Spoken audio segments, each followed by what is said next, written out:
अंग्रेजों ने एक कानून बनाया सन 1860 में इस देश में। उस कानून का नाम रखा है Indian income tax act. Hindustan के इतिहास में मैंने बहुत ढूंढा, कोई एक राजा ऐसा नहीं मिला जिसने कभी इनकम पर टैक्स लगाया। इस देश में तो ऐसे राजा हुए जो कहा करते थे कि इनकम को कभी भी टैक्स मत लगाओ, टैक्स लगाना है तो खर्चे पर लगाओ। एक महान व्यक्ति हुए इस देश में जिनका नाम था आचार्य चाणक्य। उनका कहना था कि जिस राज्य की प्रजा पर कर ज्यादा होता है वो राज्य भिखारी होता है। वो कहते थे कर लगा के राजा के हाथ में ज्यादा पैसा देना बहुत बड़े खतरे को निमंत्रण देना है। राजा का दिमाग कब खराब हो जाए और कब आपके दिए गए कर को वो बर्बाद करना शुरू कर दे, आप क्या करेंगे?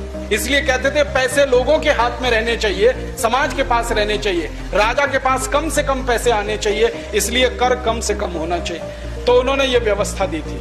परिणाम जानते हैं क्या हुआ? जितने साल चाणक्य इस देश के प्रधानमंत्री रहे, भारत दुनिया में सोने की चिड़िया जैसा देश था।